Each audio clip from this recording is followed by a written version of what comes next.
Chapter 14. The Legend of Banasura and the Creation of Colors. Om Shri Ganeshaya Namaha. Shiva continued the narration of the legend. With the grace of Ganesha, boons bestowed on Banasura and the worship of Ganesha performed by Banasura, Shiva and others had a change of heart. Shankara with Parvati, Skanda and his Ganas immediately returned to the town of Banasura and relocated there. Hearing about their advent, Banasura was overjoyed. He remembered Ganesha and went to meet him. He performed Sashtang Namaskar to Shiva and his Ganas. He performed their puja and wept. He said, "Please forgive me." Shankara lifted him up and embraced his devotee. He said, "Joy bestowing and sweet words to the leader of Danavas. I am satisfied. I have come here joyfully. Do not worry unnecessarily. Ask for a boon. I shall grant it to you, O son of Bali." Banasura said, "O Shiva, O Mahadeva, grant me steadfast devotion. Also grant that I may never be separated from you." Shambhu said, "Tathastu." Shambhu began living in the town. Banasura was very happy. With the passage of time, Banasura fathered a daughter named Usha. She was beautiful and virtuous. In her dreams, she was married to Aniruddha. Her dream was shattered when she awoke at dawn.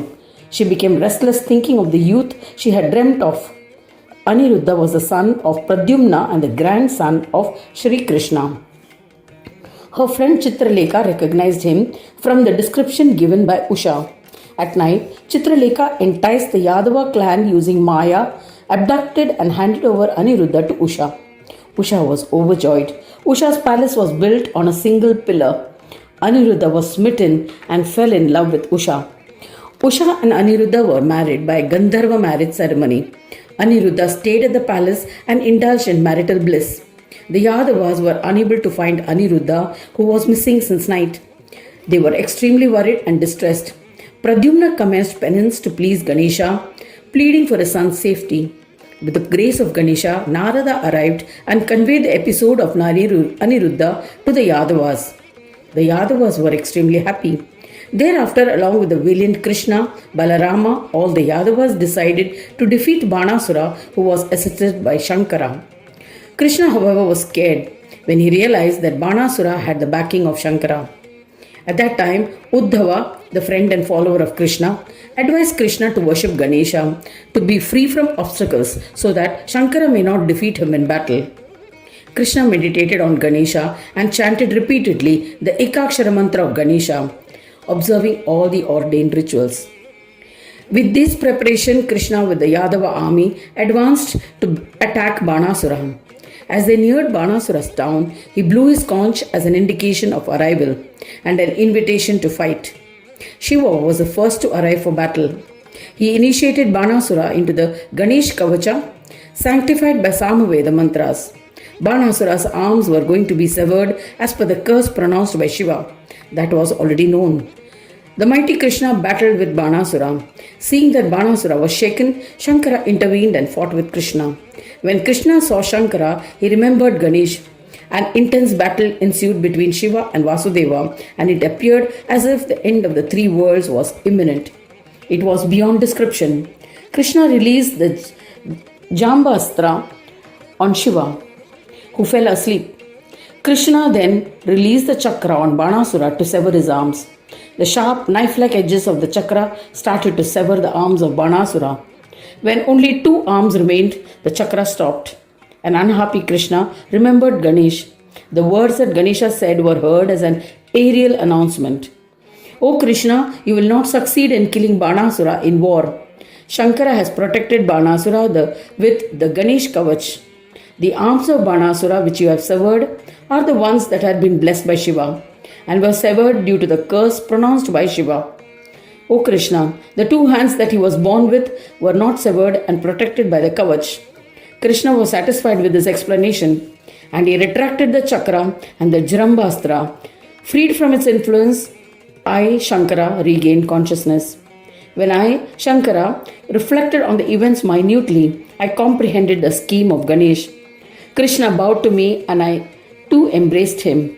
The Daitya king conducted a ritualistic wedding ceremony of his daughter Usha to Aniruddha. A happy Krishna returned to his palace.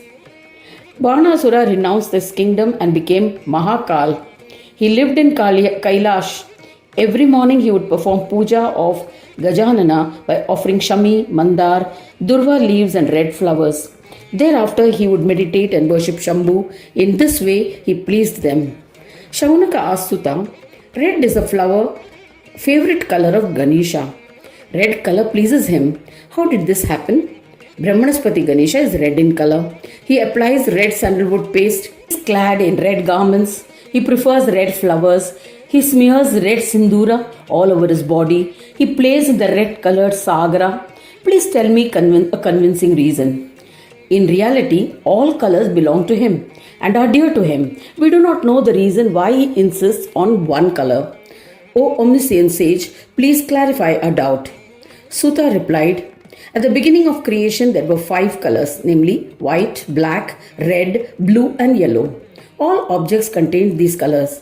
O eminent Brahmin, in the beginning all the colors were separate, but many shades were created when they merged and mixed. These 5 colors performed intense penance of Gananatha. After 100 years, a pleased Gananayaka manifested before them. All colors offered namaskara and extolled him. They asked him that they should all be endowed with resplendence.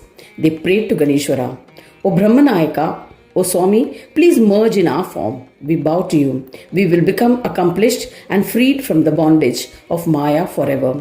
We will worship you forever. Gananatha promised, Tathastu, and disappeared. The colors were overjoyed and engaged in their respective duties.